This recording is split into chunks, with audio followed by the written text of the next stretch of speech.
And in 2024, the Police Bureau referred one case to the JTTF for review and possible follow-up investigation. That case involved two individuals who were seen trespassing in a restricted area of the airport. These individuals were ultimately identified, and they were adult white males. That closed case involved an interstate threat of violence to an elected official made by a white female adult living in Portland. The case of emailed threats involving targeted violence by an individual who was residing in Portland. This person was identified and was a white male adult. Our 2023 case number 2 was a case involving threats to commit a crime of violence, which were made online and originated from Portland. The individual involved in that case was identified as a white male adult. Has JTTF requested any coordination from PPB since January 20th of this year?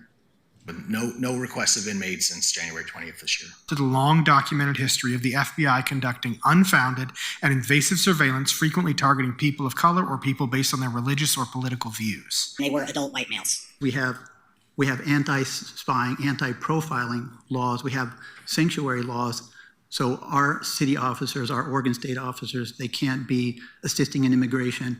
In Oregon, we are fortunate that state law protects participation in First Amendment activities unless there are reasonable grounds to suspect criminal conduct. Initially, we found JTTF to be very Islamophobic. We were very concerned about Arabs being singled out. The individual involved in that case was identified as a white male adult.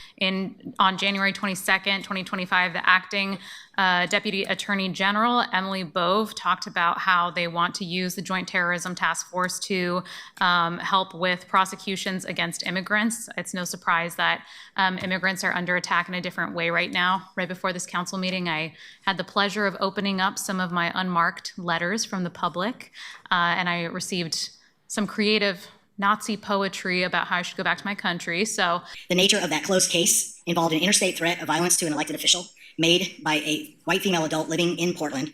So I'm curious what protections we actually have to prevent our police from being utilized in this way.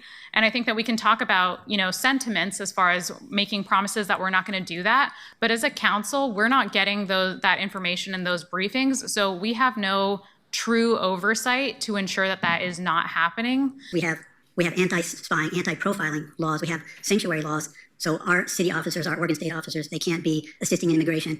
I mean, at some level, there has to be an understanding of trust and an understanding of how the system works. But if the report's inadequate or you want more information, then I'm certainly open to having that request made, and then we will continue to have conversations with our federal partners. And I'm also just generally curious about the metrics that JTTF is using for who they're choosing to surveil and gather information on. What sort of triggers the events where the Joint Terrorism Task Force is starting to gather information on, say, community activists versus like white supremacists or Proud Boys in the community, something like that? These individuals were ultimately identified, and they were adult white males. Yeah, I'm asking what's the criteria that the Joint Terrorism Task Force is using for who they're choosing to collect data on and to surveil in perpetuity? Because, you could say that some, like I think some of the testimony said, you could say climate activists, indigenous activists are people that are going to be surveilled under the Joint Terrorism Task Force. Are they going to be categorized in the same way as like white supremacist militias? We have clear state laws already pointed out by the ACLU and, of course, Bureau directive that wouldn't allow for that. So any case that we're involved in must have a criminal nexus. So, and there are other rules around how we interact. We have to follow state law. We have to follow directive. There's obviously a great deal of concern that this administration will convert the FBI into a tool of political persecution. The specifics are new. The general idea is not new. We've seen the FBI weaponized against communities of color, and particularly I'll just say it, people that look like me, over the course of the Bush administration, not just the Trump first administration. In Oregon, we are fortunate that state law protects participation in First Amendment activities unless there are reasonable grounds to suspect criminal conduct. I just want to think a little bit, since we've all taken an oath. They've taken an oath. Every member from Portland Police who's a sworn officer has taken an oath. But I'll remind, one of the most wonderful and unique things about this country is that we don't swear oaths to humans. We swear oaths to constitutions. Today is February 19th, which is a day of remembrance for the Japanese American community, recognizing and remembering Executive Order 9066 that was signed exactly 83 years ago today on February 19th, 1942. So this executive order turned law enforcement and communities against Japanese American residents. It authorized the mass forced removal and incarceration of over 125,000 people of Japanese ancestry, including my grandma Eiko and my grandpa Ray, who were high schoolers at the time and both US citizens. And so my question is, how can we work together to make sure that history like this isn't repeated? I'm confident in state law, city ordinances, bureau directives, doesn't allow for participation in any of that type of behavior. I'm well aware of the history of policing in the United States as well around the world.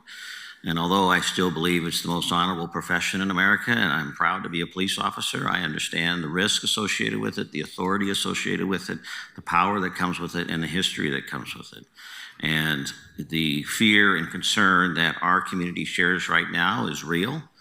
And it has reason to be there. It's not something that I'm in denial of. And we are working diligently with many of our immigrant partners and community members to convey to them that we're sensitive to that and we're aware of that. At the same time, upholding the oath of office that we've been asked, and then trying to navigate whatever the challenges might be legally as they come down from the courts or legislators or otherwise. You reiterated in your report that your officers have to follow all of the relevant federal, state, and local laws as they do work assigned through joint cases with the JTTF, and that if we accept the ask to partner with JTTF, it truly rises to the level of threat to life, terrorism, and bias crime, that it requires our interaction, that it is so important that it is worth that risk that some of my colleagues have spoken to tonight. 3 times, covering a total of 3 cases. I appreciate the coordination with the JTTF was so minimal.